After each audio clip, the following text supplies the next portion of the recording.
सभी व्यूअर्स का हमारे यूट्यूब चैनल लर्न डीप में स्वागत है। आज हम लोग वर्ल्ड ज्योग्राफी के नए अध्याय जिसमें चक्रवात और प्रति चक्रवात से संबंधित प्रश्नों का हल देखेंगे। काफ़ी इंटरेस्टिंग टॉपिक है, कॉन्सेप्ट वाला है। अगर आप समझ गए हो तो ये आपको फ्यूचर में कभी दिक्कत नहीं होगा। तो उन सभी बिंदुओं पर हम लोग चर्चा करेंगे जिनसे एग्जाम में प्रश्न पूछे जा सकते हैं। तो इससे पहले हम लोगों ने पवन देखा था। पवन जब हम लोग पढ़े थे तो उसमें हम लोगों ने जाना था कि किस प्रकार से जो कोरियोलिस बल है वह पृथ्वी के घूर्णन गति के काम करती है, जिसके कारण पछुआ पवनों की दिशा और जिसके कारण व्यापारिक पवनों की दिशा में जो परिवर्तन हो रहा था, किसके कारण वो व्यापारिक कहला रहा था, तो इन सभी का उस पर प्रभाव देखने को मिल रहा था। तो वो आपको यहाँ भी उसका प्रभाव रहेगा, जिसके कारण हम लोग देखेंगे कोरियोलिस बल के कारण तथा कुछ घर्षण और अपकेंद्री बल के कारण उसकी दिशा में परिवर्तन आएगा। तो उसका हम लोग विस्तारपूर्वक हल यहाँ पर देखेंगे। तो कह रहा है चक्रवात की उत्पत्ति किस प्रकार होती है। अब पहले हम लोग जानेंगे चक्रवात।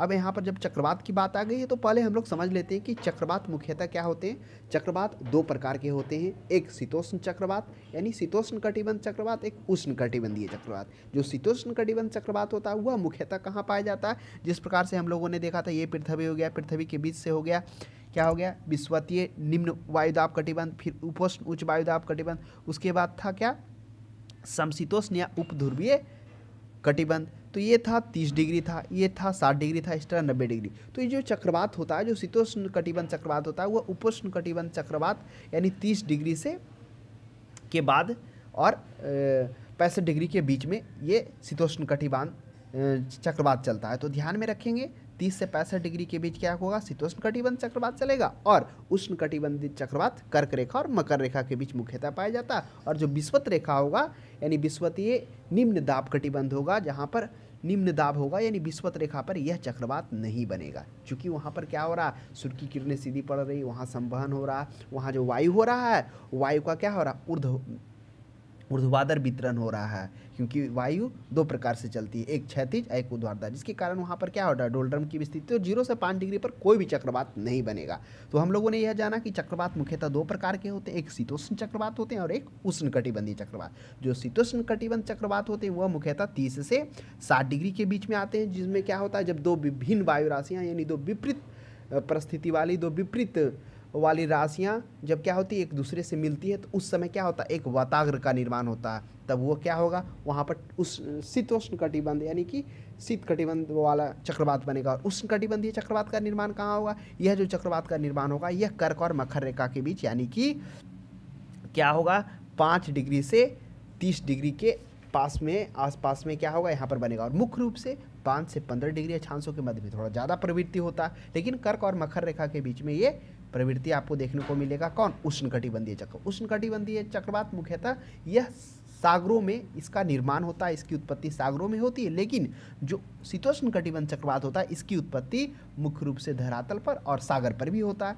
तो ये दोनों जगह होता है, लेकिन उष्ण कटिबंधीय सिर्फ सागरीय भाग में होता है। तो हम लोग जानेंगे ये चक्रवात होता है क्या, केंद्र में निम्न वायुदाब होता है और उसके चारों ओर क्या हो जाता है, उच्च वायुदाब होता है। यानी जब वायुदाब प्रवणता होता है, वायुदाब प्रवणता क्या था, जब उच्च दाब और निम्न दाब के बीच में जो अंतर आ रहा था उस अंतर को ही वायुदाब प्रवणता कहते हैं। तो जब वायुदाब प्रवणता जहाँ पर जितना अधिक होगा वहाँ पर वायु की गति तेज से चलेगी। तो उसी को हम लोग समझेंगे कि जो उष्ण कटिबंध चक्रवात होता है वह काफ़ी विनाशकारी होता है, भयावह होता है, क्योंकि जो इसका वायुदाब प्रवणता होता है मुख्यतः 10 से 80 के बीच में होता है ना, 80 तक चला जाता है, मिलीबार तक, 80 मिलीबार तक चला जाता है। जबकि वही शीतोष्ण देखेंगे तो वह ज़्यादा नहीं रहता अंतर, मतलब कहिए कि 30-40 के बीच में रहता है, जिसके कारण उसमें जो हवाएं भी आती है उस उष्ण कटिबंधीय इतना प्रभावी और विनाशकारी नहीं होता है।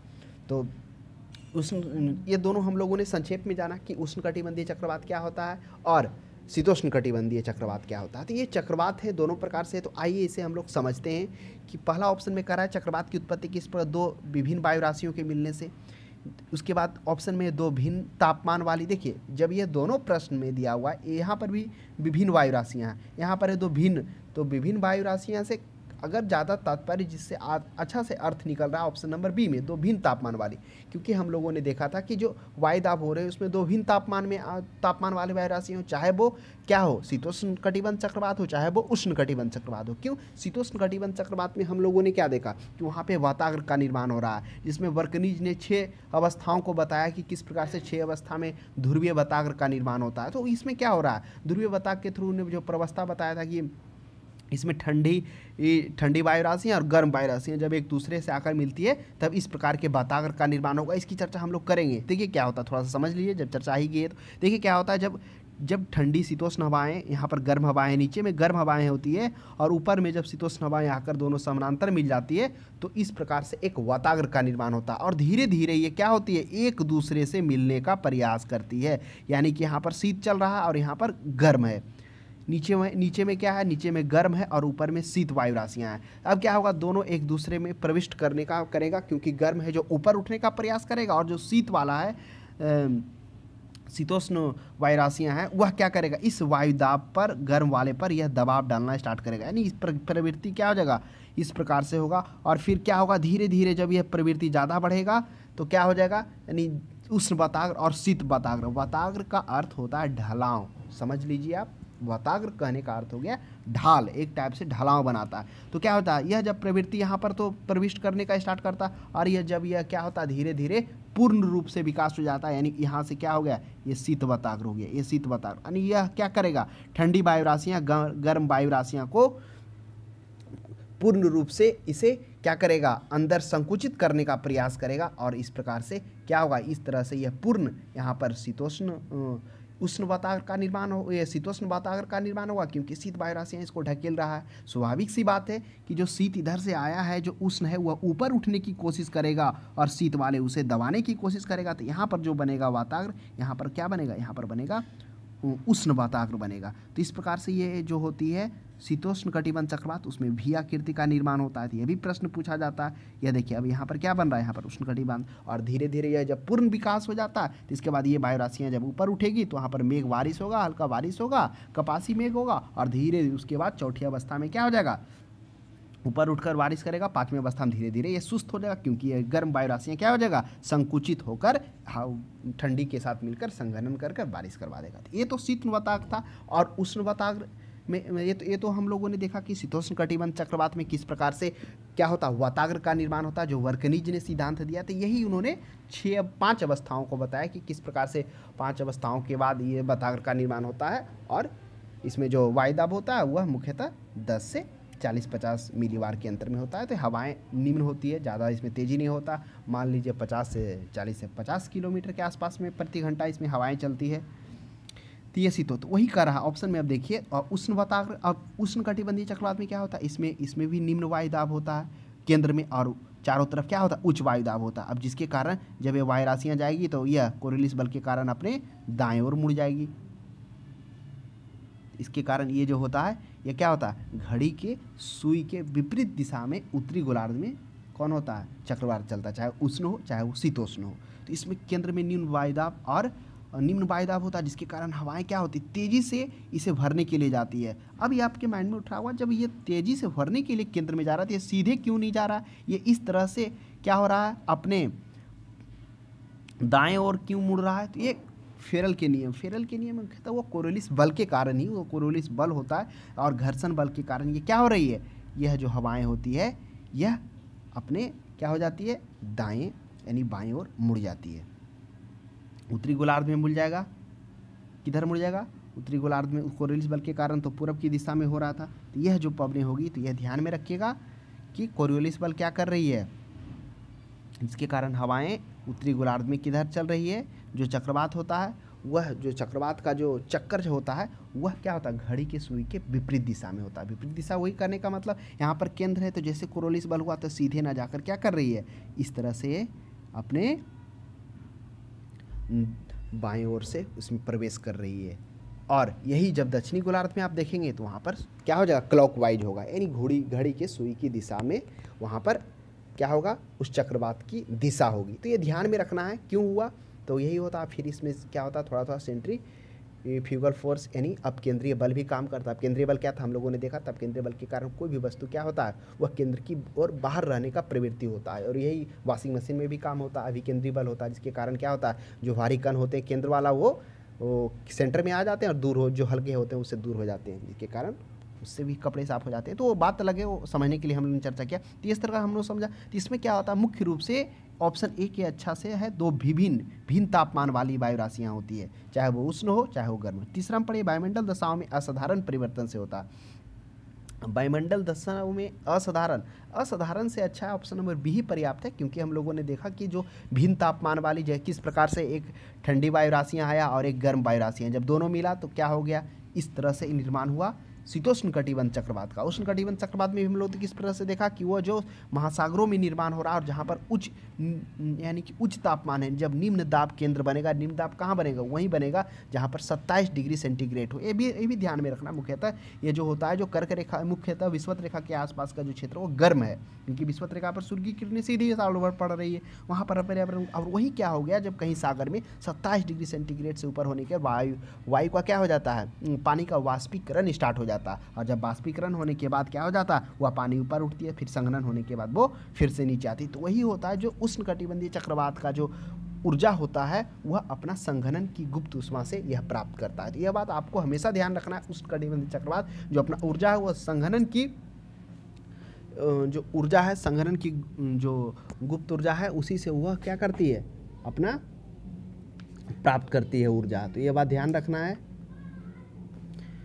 तो ये हम लोगों ने देखा, तो ऑप्शन नंबर 20 का पर्याप्त होगा। आगे बढ़ते हैं हम लोग, चक्रवात की दिशा क्या होती, अभी हम लोग चक्रवात की भी चर्चा किए थे कि चक्रवात की जो दिशा होती है वह उत्तरी गोलार्ध में घड़ी की सुई के विपरीत की दिशा में होती है और दक्षिणी गोलार्ध में घड़ी की सुई की दिशा में होती है। क्यों ऐसा होती है, क्योंकि हम लोगों ने देखा था कि जब क्या होता है, केंद्र में निम्न दाब होता है और उसके चारों तरफ उच्च वायु दाब होता है। जब क्या होता है, इस निम्न दाब को भरने के लिए वायु तेज से दौड़ पड़ती है भरने के लिए, तो वह केंद्र में सीधे ना जाकर वह क्या करती है, घड़ी के सुई के विपरीत की दिशा में इस तरह से वो क्या करती है, प्रवेश करती है। कारण क्या होता है, यह इस तरह से घड़ी के सुई के विपरीत दिशा में इसलिए हो जाती है क्योंकि इस पर कोरियोलिस बल काम करता है तथा घर्षण के कारण वह घड़ी के सुई के विपरीत की दिशा में मुड़ जाती है। कहाँ, उत्तरी गोलार्ध में, और दक्षिणी गोलार्ध में घड़ी की सुई की दिशा में हो जाती है।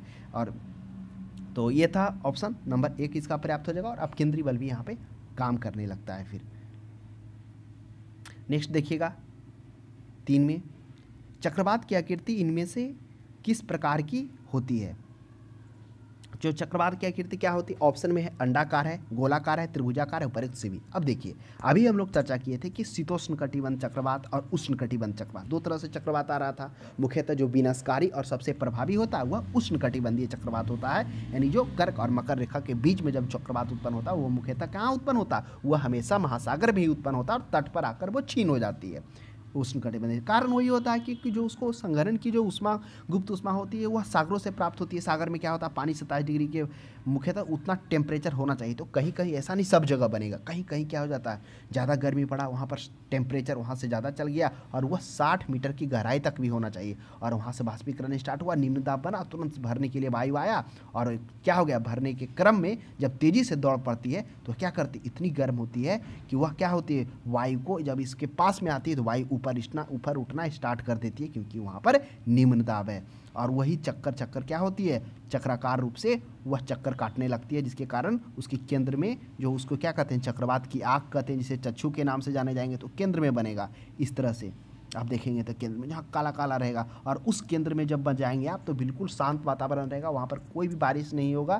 तो ये बात भी कभी कभी पूछ लिया जा सकता है कि जो केंद्र का चक्रवात का आँख होता है वो कहाँ होता है, तो सेंटर में होता है। क्या वहाँ पर बारिश होगा, तो बारिश बिल्कुल नहीं होगा, वहाँ शांत होगा, वहाँ लगेगा ही नहीं कि आप क्या है चक्रवात में। लेकिन वही उसके जो बगल का क्षेत्र है, चारों ओर का क्षेत्र है, वहाँ पर तेज, काफ़ी हवा तेज होता है, उसकी गति भी काफ़ी तेज हो चक्रवात के, उष्ण कटिबंधीय चक्रवात का। यही आप टोर्नेडो का देखेंगे तो 800 किलोमीटर तक चला जाता है, लेकिन जनरली 200 से 250 किलोमीटर, 120 किलोमीटर आपको तो इसमें उष्ण कटिबंधीय चक्रवात में देखने को मिल जाएगा। तो ये तो हम लोगों ने समझा कि चक्रवात किस तरह से आ रहा है, किस तरह से वह घड़ी की सुई के बाएं की दिशा में क्यों मुड़ रहा है। तो वो हम लोगों ने जाना कि यहाँ पर क्या है, निम्न दाब है, यानी कि लो प्रेशर है, और उसके चारों तरफ क्या है, हाई प्रेशर है। जब क्या हो गया, इस लो प्रेशर को भरने के लिए हवाएं आई तो वह सीधे ना जाकर क्या हो गई, वह इस तरह से अपने घड़ी की सुई के विपरीत दिशा में वह प्रवेश की। और यह जो विपरीत होने का कारण था कोरियोलिस बल, और उसके बीच जो घर्षण हुआ, वो घर्षण के कारण यह इस प्रकार से वो मुड़ी और उस पर क्या किया, उस पर अपकेंद्री बल भी काम करने लगता है। तो ये हो जाएगा मुख्य कारण। जो क्या होती है, जो समदाब रेखाएं होती है उसको 20 से 40 डिग्री पर भी एक काटती हुई या प्रवेश करती है। ऐसा नहीं कि एकदम डायरेक्ट काटते हुए 90 डिग्री प्रवेश कर रहा, तो वह घूम जा रही है। तो यह हो जाएगा, क्या हो जाएगा, अंडाकार हो जाएगा चक्रवात की दिशा। और वही अगर पूछा जाता प्रति चक्रवात, तो प्रति चक्रवात की आकृति गोलाकार होती है। और वही अगर शीतोष्ण कटिबंध चक्रवात का पूछ देता तो उसकी आकृति क्या था, वो भी आकार का था, क्योंकि हम लोगों ने देखा था किस प्रकार से दो विपरीत तापमान वाली वायु राशियाँ आकर मिल रहा था, एक ऊपर से शीत था और नीचे गर्म था। तो फिर क्या हो रही, दोनों एक दूसरे में प्रविष्ट करने का प्रयास करेगी। फिर पूर्ण रूप से वह बताग्र, उष्ण बताग्र और शीत बताग्र का उष्ण बता, जब शीत बताग्र इसको क्या करेगी, गर्म हवा को बिल्कुल प्रेशर डालने का, यानी संकुचित करने का, इसको भरने का काम करेगी। तो ये गर्म हवा ऊपर उठने का भी काम करेगा। तो ये ऊपर वाली जो यहाँ पर बह रही थी ठंडी हवा, यहाँ के बीच क्या करेगा, इसको दबाव डालेगा, ऊपर उठेगा। तो यहाँ पर उष्ण बताग, शीत बताग, पूर्ण रूप से बताग का निर्माण होगा। फिर धीरे धीरे ये वायु राशियाँ इसको फिर और संकुचित करते जाएगी और ये ऊपर उठेगी, ऊपर में हवा के साथ मिलकर संघनन कर बारिश कराएगी हल्का फुल्का, जो कपासी मेघ वर्षा के रूप में जाना जाएगा, और उष्णकटिबंधीय में भी वर्षा कराएगी। तो हम लोगों ने जान लिया कि चक्रवात की आकृति अंडाकार होती है, उसकी दिशा उत्तरी गोलार्ध में किस प्रकार से होती है, क्यों चेंज होती है, क्योंकि जो फेरल का नियम भी कहता है कि आप अपने क्या करेंगे, जब उत्तरी गोलार्ध में जाएंगे तो उत्तरी गोलार्ध में जाने पर क्या हो जाएगा, आप दाएं ओर मुड़ जाएंगे, और दक्षिणी गोलार्ध में आने पर वह बाएं ओर हो जाता है दिशा। तो कोरियोलिस बल के कारण होता है। तो 4 में देखिए, 4 में आ जाइए, चक्रवात का शांत क्षेत्र क्या कहलाता है। अब कहिए, अब देखिए चक्रवात का शांत क्षेत्र। तो अभी हम लोग चर्चा किए थे, चक्रवात जो आता है वह केंद्र का भाग होता है, उसको केंद्र का भाग, उसके केंद्र चक्रवात का आंख भी कहते हैं, वह बिल्कुल शांत क्षेत्र होता है। वहाँ पर कोई भी प्रकार की बारिश नहीं होती, लेकिन उसके चारों तरफ हवाएं तेज चक्राकार रूप से घूमती घूमती ऊपर तक आ जाती है, इस तरह से होती है। ये देखिए, तो यहाँ पर क्या होती है, हवाएं जैसे आ रही सब ऊपर उठ रहा है। क्यों ऊपर उठ रहा है, क्योंकि वह निम्न दाब है। जब निम्न दाब में जो हवाएं आ रही है, वह निम्न दाब इतना तेज है, वो बगल से वह भी ऊपर उठ रहा है, परिवर्तन हो रहा है। और वह जो केंद्र है, वह केंद्र को ही चक्षु हम लोग कहते हैं, और वहाँ पर कोई भी प्रकार का बारिश बिल्कुल शांत रहेगा। 5 में देख लीजिए, चक्रवात की आंख की एक विशेषता क्या है, कि चक्रवात की आंख की एक विशेषता यह है कि उष्णकटिबंधीय चक्रवात में होता है, कि प्रति चक्रवात में, कि उष्णाद में। काफ़ी अच्छा प्रश्न है। तो यह जो चक्रवात की आंख होगा वह आपको उष्णकटिबंधीय चक्रवात में ही देखने को मिलेगा। प्रति चक्रवात क्या होता है, हमेशा जितने भी चक्रवात बन रहे हैं उस चक्रवात के ऊपर प्रति चक्रवात बनेगा, यानी उसमें जब क्या हो जाएगा, केंद्र में उच्च दबाव होगा। जिस प्रकार से पंखा को देख लीजिए, आप पंखा से समझिए, पंखा क्या करती है, अपने पीछे की ओर निम्न दाब बनाती है और चारों बगल से हवाएं खींच लेती है, और फिर क्या करती है, नीचे वह तेजी से उस हवा को फेंकती है। तो एक तरह से वही हो रहा है चक्रवात में भी। ये चक्रवात, यहाँ पर चक्रवात ऐसे बना, अब ये चक्रवात क्या हो गया, ये ऊपर ऊपर उठा, उसके बाद यहाँ पर क्या हो गया, ये जो हवाएं था, ये जो फैला, यहाँ से फैला, ये तो यहाँ पर फिर उसके ऊपर जो चक्रवात है, उस चक्रवात के ऊपर प्रति चक्रवात बना, जो केंद्र में उच्च दाब दा और चारों तरफ वो हवाएं को फैलाया, लो प्रेशर बनाया। ये होता है प्रति चक्रवात। तो चक्रवात की आँख होगा उष्णकटिबंधीय चक्रवात में होगा, जिसका निर्माण सागरों में होगा। नेक्स्ट देख लीजिएगा 6 में, फ्रंट वर्षा किस कारण से होती है। देखिए, फ्रंट वर्षा जो होता है, यानी फ्रंट में सामने जो वर्षा होता है, वो मुख्यतः चक्रवाती गतिविधि के कारण ही होता है। चक्रवाती के कारण ही फ्रंट वर्षा देखने को आपको मिलेगा, कि आएगा, जैसे ही आने को रहेगा, जैसे ही हुआ आ जाएगा तो तुरंत बारिश स्टार्ट हो जाएगा सामने से। नेक्स्ट देख लीजिए 7 में, अब देखिए यहाँ पर चक्रवात होता है, वहाँ पर बारिश फ्रंट वर्षा की। देखिए, जो चक्रवात आता है वह चक्रवात तो आएगा, वो केंद्र में तो बिल्कुल उसका चक्षु आँख होता है, वहाँ पर शांत होता है। जब ये हवाएं क्या होती है, चक्रवात जब ये ऊपर उठती है तो ये क्या होती है, इसके बाद यहाँ से ये चारों तरफ फैलती है, और जो फैलती है जब ये, यही चारों तरफ जब वो फैलती है तो ये क्या कराती है, बारिश, यहाँ पर मेघ भी स्टार्ट हो जाता है। तो ऑप्शन में कह रहा है कि निम्नलिखित में से कौन से कथन सही है, कौन से कथन सही है वो देखना है हम लोग को। चक्रवात निम्न दाब का तंत्र है, बिल्कुल सही बात है कि चक्रवात क्या होता है, केंद्र में निम्न दाब होता है और चारों तरफ उच्च वायु दाब होने के कारण उस निम्न दाब प्रवणता अधिक होने के कारण वायु क्या करती है, तेज से भरने के लिए आती है। यह भी हम लोगों ने जाना कि जब भरने के लिए आती है तो वह सामने से ना प्रविष्ट कर, सीधे ना प्रविष्ट कर, वह घड़ी के सुई की दिशा में, बाएं की दिशा में उत्तरी गोलार्ध में मुड़ जाती है, और दक्षिणी गोलार्ध में दाएं दिशा में मुड़ जाती है। तो उत्तरी गोलार्ध में बाएं मुड़ने का कारण क्या है, तो बाएं मुड़ने का कारण है कोरियोलिस बल।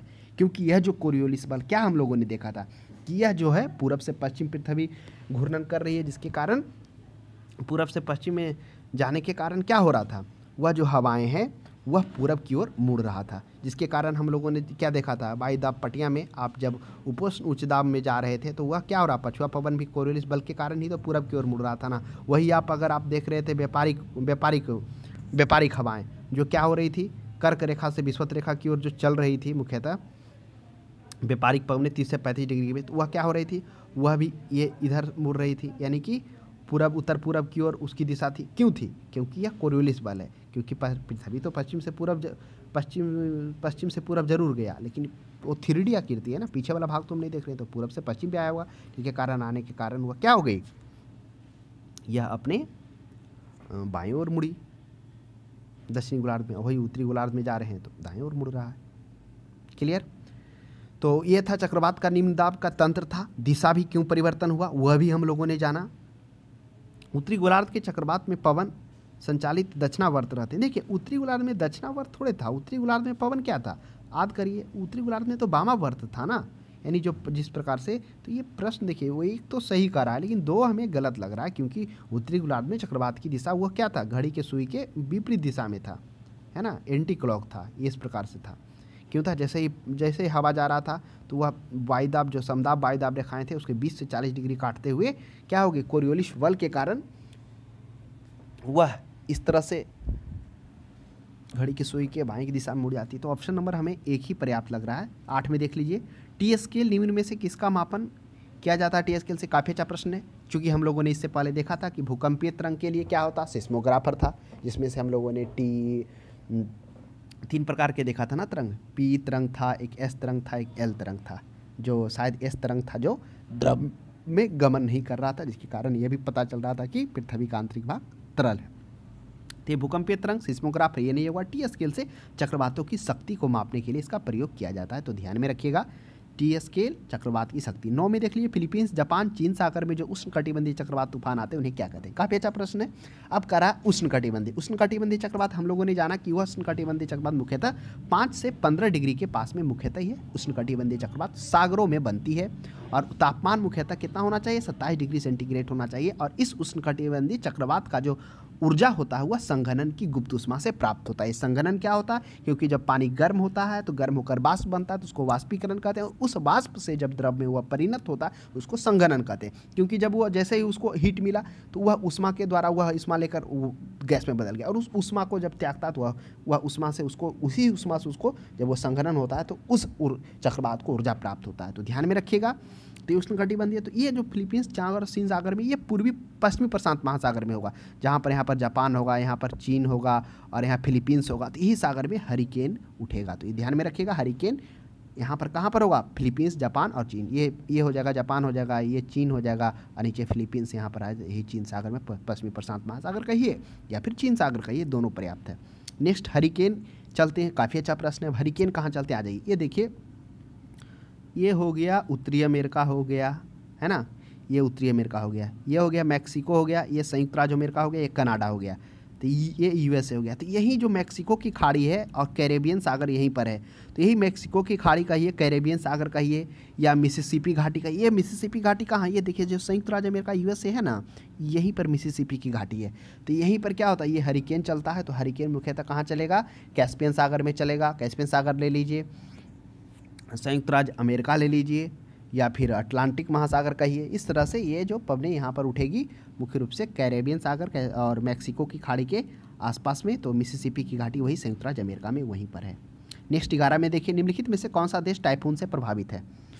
अब देखिए टाइफून से कौन सा देश, अभी हम लोग चर्चा किए थे, जो टाइफून है मुख्यतः ये हो गया जापान हो गया, ये हो गया चीन हो गया, और इसके नीचे आ जाता है ये फिलीपींस। तो ये जो टाइफून होता है ये चीन सागर में मुख्यतः देखने को मिलता है ना। अब चीन सागर और उसको पश्चिमी प्रशांत महासागर भी कहिए। तो अब आप देखिए क्या चीन सागर है, टाइफून देख लेते हैं, होंडुरास या ग्वाटेमाला, बांग्लादेश, फिलीपींस और जापान। तो यही हो जाएगा, फिलीपींस और जापान में टाइफून प्रभावित होती है। मिसिसिपी की घाटी तो संयुक्त राज्य अमेरिका में, यूएसए में, यहाँ पर हरिकेन उठ रहा था मैक्सिको की घाटी और कैरेबियन सागर में। तो ऑप्शन नंबर सी इसका पर्याप्त हो जाएगा। 21 के 12 में आ जाते हैं हम लोग, 11 का वो था, 12 में हम लोग देखते हैं 12 में क्या कर रहा है। 12 में है उष्णकटिबंधीय चक्रवात को ऑस्ट्रेलिया में किस नाम से जाना जाता है। काफ़ी अच्छा प्रश्न है। अब ऑस्ट्रेलिया में जो उष्णकटिबंधीय चक्रवात बनता है उसे हम लोग विली विली कहते हैं। अब ये बनता कहाँ है, ये मुख्यतः ये देख लीजिए, इस तरह से ऑस्ट्रेलिया है। तो ऑस्ट्रेलिया का जो उत्तर और पश्चिमी भाग है तिमोर सागर, यही तिमोर सागर है। इस तिमोर सागर में जो उष्णकटिबंधीय चक्रवात बनता है, इसमें वायु मुख्यतः 120 से 200 किलोमीटर के आसपास में चलती है, और वही जो वहाँ पर बनता है चक्रवात, वो क्या बनता है, बिलिबिली चक्रवात के रूप से जाना जाता है। टाइफून हम लोगों को देख लिया, चीन सागर में बनता है, पश्चिमी प्रशांत महासागर भी कही है। यह इफेक्ट किसको करता है टाइफून, जापान को इफेक्ट करेगा, और किसको इफेक्ट करेगा जापान के बाद इफेक्ट करेगा चीन को इफेक्ट करेगा, फिर फिलीपींस को इफेक्ट करेगा। हरिकेन कहाँ बना था, हरिकेन हम लोगों ने अभी देखा, हरिकेन ये संयुक्त राज्य अमेरिका मुख्यतः या मैक्सिको की घाटी और कैरेबियन सागर में यह बन रहा था, वही ये बन रहा था, और वो मिसिसिपी की घाटी भी ऑप्शन में दिया, तो वो भी सही हो जाएगा। नेक्स्ट देख लिए 13 में निम्नलिखित में से किस हवा में चक्रवात की गति का अभाव होता है। चलिए, हरिकेन कहाँ होता है, हरिकेन तो हवा अभाव नहीं होता, ये उष्णकटिबंधीय चक्रवात है। चूंकि उष्णकटिबंधीय चक्रवात ज़्यादा विनाशकारी होते हैं, प्रभावी होते हैं, और आपको यह माइंड में उठाओ कि चक्रवात का निर्माण हमेशा तट पर होगा, सागर में होगा, लेकिन जैसे ही ये चक्रवात स्थल से टकराएगा तो ये क्या हो जाता है, क्षीण हो जाता है, और उसके बाद ये शांत पड़ जाता है। कारण क्यों, क्योंकि जो इसको मिल रही थी ऊर्जा चक्रवात को, वो संघनन की गुप्त उष्मा से मिल रही थी। संघनन यहाँ पर हो नहीं रहा है उस मात्रा में जिस मात्रा में इसको चाहिए, तो जिसके कारण तट पर चकराने के बाद ये क्षीण हो जाती है मुख्यतः। तो ये हम लोग को चक्रवात का अभाव पाया जाता है, हरिकेन में होगा, टोर्नेडो में होगा, और टाइफून में होगा, लेकिन ऑप्शन नंबर सी है, इसका नहीं होगा पापागायो में। नेक्स्ट देख लीजिए 14 में, चक्रवात की उत्पत्ति के संबंध में भंवर सिद्धांत का प्रतिपादक कौन थे। काफ़ी अच्छा प्रश्न है, ये भंवर सिद्धांत है। भंवर सिद्धांत कौन दिए थे, तो बर्कनीज नेपियर। देखिए बर्कनीज कौन थे, बर्कनीज ये वताग्र का सिद्धांत दिए थे, भंवर का सिद्धांत नहीं दिए थे। वताग्र जिसमें उन्होंने बताया था कि क्या होता है, जीवन चक्र को 6 क्रमिक अवस्थाओं में बताया था, है ना, जिस प्रकार से 2 विभिन्न तापमान वाली वायु राशियाँ आकर मिल रहा था, एक ठंडी और वायु, फिर क्या कर रहा था, दोनों एक दूसरे को प्रविष्ट करने का प्रयास कर रहा था, वो हम लोगों ने देखा। तो इस प्रकार से वो अवस्था स्टार्ट हो रहा था, फिर वो पूर्ण रूप से विकसित हो रहा था, उष्ण यहाँ पर शीत वताग्र और उष्ण वताग्र निर्मित हो रहा था। फिर ये उष्ण वताग्र क्या हो रहा था, इसको संकुचित कर रहा था, फिर ये ऊपर उठ रहा था, ऊपर उठने के बाद ये शीत के साथ संघनन होकर मिलकर ये संघनन की बारिश करवा रहा था। इस प्रकार से हो रहा था। 5वीं अवस्था में वह धीरे धीरे वह विराम हो रहा था। 6ठी अवस्था में वह क्या हो गया, वह वृत्तांश या वायु धीरे धीरे ये तो बढ़ता जाएगा, संकुचित वायु के साथ, ठंडी वायु के साथ मिलकर वह खत्म हो जाएगा। तो ये 6 अवस्था को बर्कनीज बताए थे। तो यहाँ पर भंवर का सिद्धांत है, लैम्पार्ट, नेपियर सॉ कौन थे, नेपियर सॉ ये ब्रिटिश थे, ये ब्रिटिश का ही है, ब्रिटिश के थे ना, हाँ ब्रिटिश के ही थे, ये मौसम विज्ञानी थे। लैम्पार्ट ये शायद न्यूजीलैंड के होते, तो इनमें से कोई नहीं हो जाएगा। टोर्नेडो का मुख्य संबंध क्या है, काफ़ी अच्छा प्रश्न। अब देखिए टोर्नेडो, यही टोर्नेडो एक ऐसा उष्णकटिबंधीय चक्रवात है जो क्या होता है, सागर में भी बन सकता है और स्थल पर भी बन सकता है। स्थल में कहाँ बनता है, ये संयुक्त राज्य अमेरिका में आ जाइए, वहाँ पर ये स्थल भाग में बनता है। तो ये था संयुक्त राज्य अमेरिका। एक मिनट, ये देखिए यहाँ से हम लोग ऐसे ऐसे ऐसे ऐसे ऐसे ऐसे ऐसे ऐसे हो गया, ये हो गया, है ना। आप ये मान लीजिए इस तरह से, मतलब मुख्यतः है ये हम आपको दिखाना चाह रहे हैं मैक्सिको की घाटी, और ये थोड़ा सा दिखाना चाह रहे हैं, हाँ ये मैक्सिको की घाटी, ये यूएसए हो गया, और ये कनाडा हो गया। तो इसी क्षेत्र में यहीं पर क्या होता है, टोर्नेडो का निर्माण उत्तरी अमेरिका में होता है। और ये कभी कभी जो स्थल भाग यहाँ पर है और पठार है, रेगिस्तान है, वहीं पर ये इसका निर्माण होता है। ये अत्यधिक कुछ दाब होता है। टोर्नेडो में अत्यधिक गति होती है, लगभग 800 किलोमीटर तक इसमें गति चल जाता है। इसकी आकृति कीपकार होती है, इस प्रकार से कीप के आकार का होता है। केंद्र में वायु दाब बहुत ही न्यूनतम होता है, यानी वायु दाब पर बनता है इसमें 80 चला जाता है, सोच लिए 80 मिलीबार चला जाता है, जो मायने रखता है 80 से भी ऊपर चला जाता है। इसमें हवाएं 800 किलोमीटर से भी ज़्यादा तेज। स्वाभाविक सी बात है, वायु दाब प्रवणता अधिक होगा तो वायु और तेज गति से चलेगा। तो ये मुख्य रूप से संयुक्त राज्य अमेरिका टोर्नेडो उत्तरी अमेरिका में पाया जाता है। 16 में देख लीजिए, 16 में क्या है, चक्रवातों की उत्पत्ति का संबंधित ध्रुवीय वताग्र सिद्धांत का प्रतिपादन निम्नलिखित में से किसके द्वारा किया गया था। अब ध्रुवीय वताग्र, अभी हम लोग देखे थे कि ध्रुवीय वताग्र का सिद्धांत, जिसमें उन्होंने नेपियर ने बताया था, कहाँ गया नेपियर जी, जे वर्कनीज साइंटिस्ट थे, इन्होंने बताया कि ध्रुवीय वताग्र के कारण शीतोष्ण कटिबंध चक्रवात आता है। ध्रुवीय वताग्र इन्होंने 6 अवस्थाओं को बताया, जिसमें पहला अवस्था बताया कि गर्म और ठंडी वायु राशियाँ एक दूसरे के समानांतर, मान लेते हैं ये ठंडी वायु राशियाँ हैं और नीचे गर्म वायु राशियाँ एक दूसरे के समानांतर चलती है। दूसरी अवस्था में बताया कि वे एक दूसरे में प्रविष्ट करने का प्रयास करेगी, यानी ये प्रयास स्टार्ट हो जाएगा यहाँ से, ये क्या हो जाएगा, ये शीत वायु राशियाँ इसको संकुचित करने का प्रयास करेगी, या पूर्ण विकास हो जाएगा। यहाँ पर क्या हो जाएगा, यहाँ पर हो जाएगा, ये तो शीत वताग्र हो गया, शीत वाला हो गया, शीत वताग्र, और ये जो गर्म वायु राशियाँ होगी यह संकुचित होना स्टार्ट करेगी, ये ऊपर उठेगी, यहाँ उष्ण वताग्र बनेगा। इस प्रकार से भी आकृति का निर्माण होगा। तो शीतोष्ण जो कटिबंध होता है उसकी आकृति चक्रवात का भी आकार का होता है, और ये धीरे धीरे फिर क्या होगी, यह वताग्र तेजी से आगे बढ़ने का कारण में उष्ण वृत्तांश संकुचित होगा, ये जो फिर संकुचित होगा तेजी से आगे बढ़ेगा और फिर ऊपर जाएगा, तो इस चक्रवात का क्या हो जाएगा, धीरे धीरे प्रारंभ ऊपर उठेगा, फिर वायु में मिलेगा, फिर हल्का बारिश कराएगा और फिर धीरे धीरे पूरा समाप्त होकर एक दूसरे से विलीन हो जाएगा। तो ये 6 अवस्थाओं को वर्कनीज ने बताया था, शीतोष्ण कटिबंध चक्रवात। 17 देख लीजिए, निम्नलिखित में से कौन सा सिद्धांत चक्रवातों की उत्पत्ति की व्याख्या नहीं करता है? कौन सा?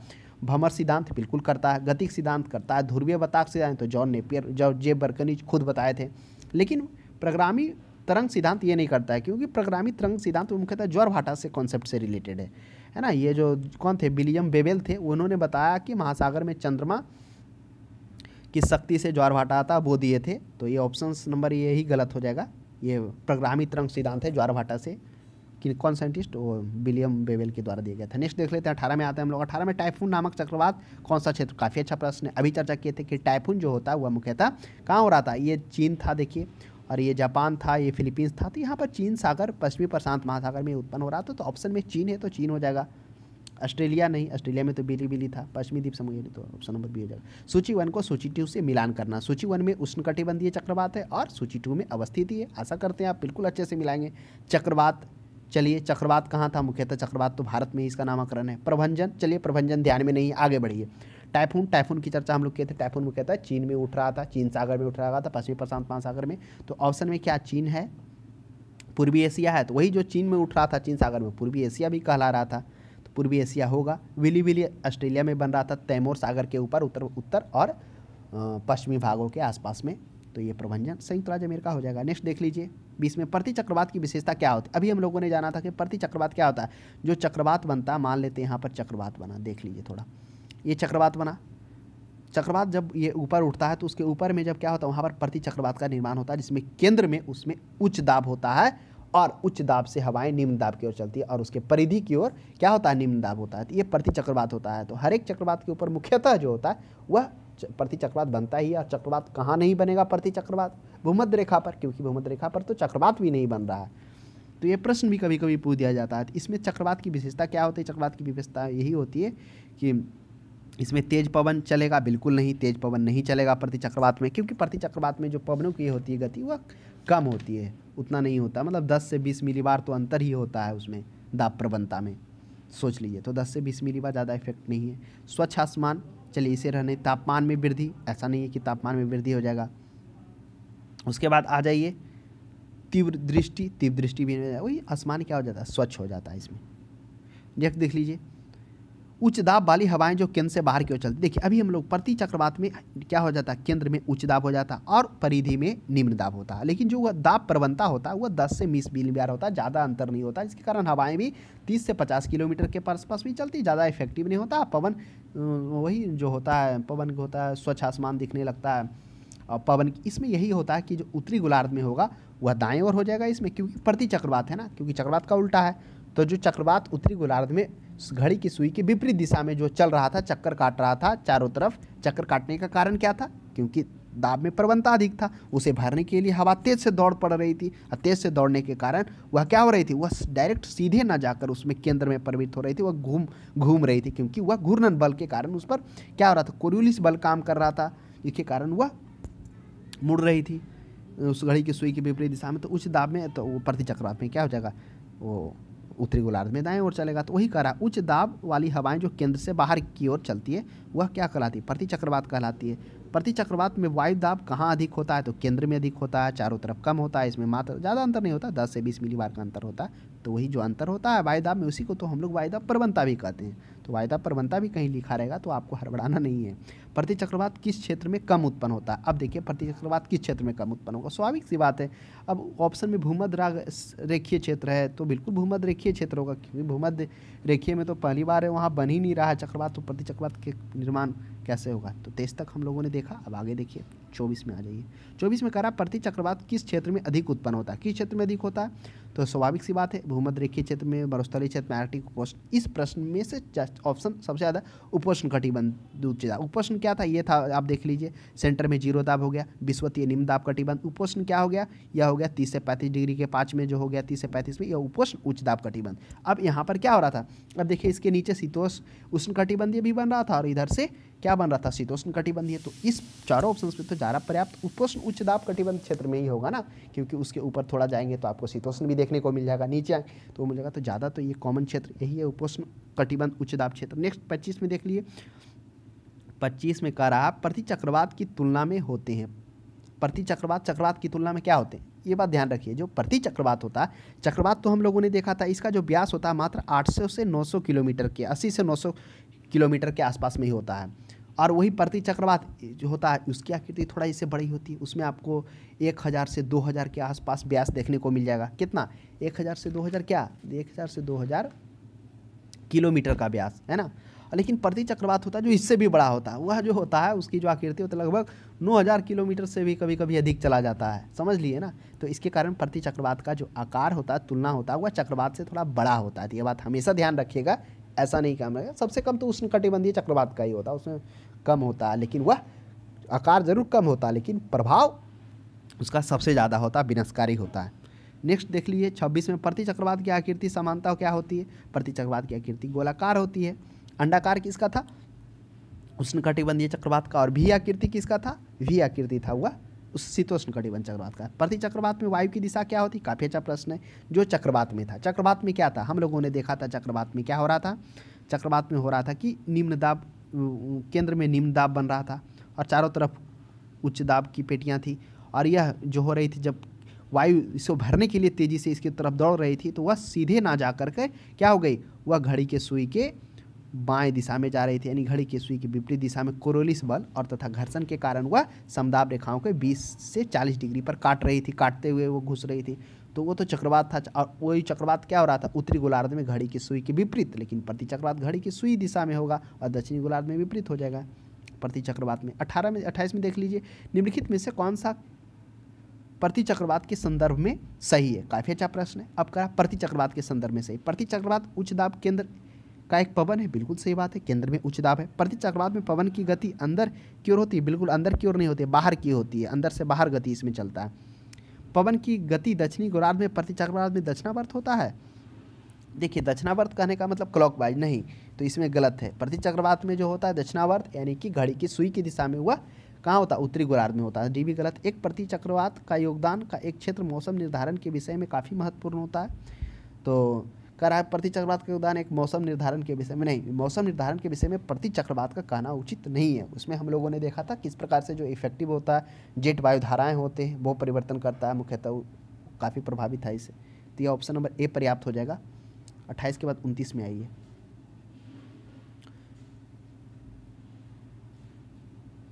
मौसम निर्धारण में मुख्यतः जो होता है कोई भी देश का, वह मुख्यतः स्थानीय पवनें भी काफ़ी प्रभावित करती है उसको, है ना। तो वो ये कहना नहीं है कि ज़्यादा विशेष रूप से होता है प्रति चक्रवात। प्रति चक्रवात तो आता है, बारिश होता है, चला जाता है। निम्नलिखित में से कौन सा सर्वाधिक विनाशकारी होता है। अब देखिए कौन सा विनाशकारी है, सभी तो है, चक्रवात ही है, सबसे ज़्यादा टाइफून है। क्यों, टाइफून में जो वायुदाब प्रवणता होता हुआ समझ लीजिए कि सबसे ज़्यादा 80 से 90 की मतलब मिलीबार होता है अंतर, जिसके कारण केंद्र में यह कहाँ होता है, उत्तरी अमेरिका में यह उत्पन्न होता है। सबसे विनाशकारी यही टाइफून है। इसमें हवाएं 800 किलोमीटर के आसपास से भी रफ्तार से चलती है। सोच लीजिए इसकी आकृति किस प्रकार होती है, काफ़ी प्रलयकारी होता है ये। नेक्स्ट टोर्नेडो है। टोर्नेडो क्या है, टोर्नेडो एक अति उच्च दाब केंद्र है, बिल्कुल नहीं, अति निम्न दाब केंद्र। देखिए अति लगाया है ना, अति का मतलब अधिक, इसमें निम्न दाब केंद्र में। और जो निम्न दाब होता है इसमें अन्य जो होते हैं उष्णकटिबंधीय चक्र, उसके तुलना में निम्न दाब ये लो प्रेशर यहाँ पर ज़्यादा बनाता है। चक्रवात कब उत्पन्न होता है, चक्रवात कब उत्पन्न होता है, काफ़ी अच्छा प्रश्न। आइए, आशा करते हैं आपको कॉन्सेप्ट की चर्चा हो गई है, तो आप इसका हल भी अच्छा से निकालेंगे। जब केंद्र में निम्न दाब और चारों तरफ उच्च दाब, बिल्कुल सही है। जब केंद्र में दाब और चारों और दाब बराबर होता है, ऐसा नहीं बराबर होगा तो चक्रवात बनेगा ही नहीं। चारों ओर निम्न दाब, बिल्कुल चारों ओर निम्न दाब नहीं होगा। जब केंद्र में उच्च दाब और चारों ओर निम्न दाब, यह भी नहीं होगा। तो ऑप्शन नंबर ए इसका पर्याप्त है। चक्रवात कब बन रहा था, चक्रवात बन रहा था जब केंद्र में निम्न दाब हो, चारों तरफ उच्च दाब हो, तब उस उच्च दाब से निम्न दाब की ओर हवाएं चल रही थी उसे भरने के लिए, और जब भरने के लिए दौड़ पड़ रही थी उसकी तरफ, लेकिन वह जब जा रही थी तो वह सीधे ना जाकर वह वायुदाब रेखाओं को 20 से 40 डिग्री सेंटीग्रेड पर जो समदाब रेखाएं हैं उसको काटते हुए वह केंद्र में प्रवेश कर रही थी, जिसके कारण उत्तरी गोलार्ध में वह क्या हो रही थी, उस घड़ी के सुई के विपरीत की दिशा में मुड़ रही थी। कोरियोलिस बल, उस पर कोरियोलिस बल भी लग रहा था। कोरियोलिस बल किस कारण इफेक्टिव हो रहा है? वह एक आभासी बल है जिसे हम देख नहीं सकते, वह घूर्णन गति के कारण लग रहा है, जिसकी चर्चा पवन में हम लोग किए हैं। तो वहाँ पर हम लोग एक वीडियो के माध्यम से भी समझने का प्रयास किए कि कोरियोलिस बल किस तरह से प्रभावित कर रहा है। तो ये था ऑप्शन 1। 32 में आ जाइए, चक्रवातों की सही विशेषता निम्नलिखित में से क्या हो सकती है? तो चक्रवातों की सही विशेषता क्या हो सकती है? आइए हम लोग हल करते हैं। शीतोष्ण चक्रवात पश्चिमी पवनों के साथ पश्चिम से पूरब की ओर चलती है, जबकि शीतोष्ण चक्रवात व्यापारिक, बिल्कुल सही बात है। देखिए, जो शीतोष्ण चक्रवात है वह मुख्यतः कहाँ आ रहा था? 35 से 65 डिग्री के बीच में आ रहा था, यानी उपोष्ण उच्च वायुदाब के आगे की ओर जो भाग था उसमें वो चल रहा था। तो हम कह सकते हैं, मतलब पर्याप्त ये लग रहा है कि पश्चिमी पवनों के साथ होती, क्योंकि वहाँ पछुआ पवन चलता है। और जबकि उष्णकटिबंधीय चक्र, व्यापारिक पवन को बिल्कुल से उष्णकटिबंधीय चक्र कर्क रेखा आप 30 से 35 डिग्री आप भूमध्य रेखा की ओर आई है, तो पवन क्या हो जाएगा? वहाँ पर पवन इस तरह से जो होगा वो व्यापारिक पवन ये इस तरह से चलती है। उसकी दिशा क्या होती है? उत्तर पूरब होती है। कोई भी पवन का दिशा का निर्धारण होता है जहाँ से वो जिस ओर से निकलती है। तो ये हो गया। तो ये कहना, चलिए ये कुछ पर्याप्त लग रहा है कि बिल्कुल सही बात है। ये जो कंडीशन बताई, इस कंडीशन को ये फॉलो करती है। चक्रवात का अग्रभाग को, चक्रवात क्या कहते हैं? अग्रभाग को नहीं, चक्रवात के केंद्र जो होता है मध्य भाग को चक्रवात की आँख कहते हैं। जो हम लोगों ने देखा था, ये जो केंद्र वाला है ना, यही केंद्र का आँख है। यही होता है जहाँ पर हवाएं शांत होती हैं, यहाँ पर कोई भी प्रकार की बारिश नहीं होता है। नेक्स्ट देख लीजिए, चक्रवात समवृत्त समदाब रेखाओं से घिरे हुए उच्च दाब के एक केंद्र से युक्त होती है। जो चक्रवात का समवृत्त समदाब रेखाएं हैं, चक्रवात का जैसे ये हो गया केंद्र हो गया, लो प्रेशर हो गया, चारों ओर समदाब रेखाएं हो गया, ठीक है। अब ये जो घिरे होते हैं उच्च दाब केंद्र के एक केंद्रक की, उच्च दाब नहीं, लोक केंद्र का होता है ना केंद्रक, तो ये गलत हो गया। अब क्या डी में पढ़िए, हरिकेन तूफान प्रसिद्ध उष्णकटिबंधीय चक्रवात जो मध्य अक्षांशों के बीच। अब हरिकेन जो है प्रसिद्ध उष्णकटिबंधीय, हरिकेन नहीं है, टोर्नेडो प्रसिद्ध उच्च कटिबंधीय चक्रवात है। पहला तो ये कंडीशन निकल रहा, तो ये इसलिए ये भी गलत। तो ऑप्शन नंबर ए इस प्रश्न का सबसे पर्याप्त और सही है, तो इसलिए इस प्रश्न का सही जवाब ए हो जाएगा। तो इस तरह से हम लोगों ने जाना चक्रवात, प्रति चक्रवात, जो आपको काफ़ी आगे समझने को सहूलियत होगा। अगर आपको शायद प्रश्न आपको देखने को मिलेगा तो इससे प्रश्न आएगा, तो आपको आशा करते हैं गलत नहीं होगा। मुख्यतः जो कॉन्सेप्ट था उसकी चर्चा हम लोग कर लिए। अब आगे हम लोग इससे भी और एक इंटरेस्टिंग टॉपिक है मेघ वर्षण, किस प्रकार से बारिश होती है, वर्षण होता है, उसका हम लोग देखेंगे अगले अध्याय में। तो आज के लिए इतना ही। आपको यह क्लास कैसा लगा कमेंट बॉक्स में जरूर सजेस्ट करें।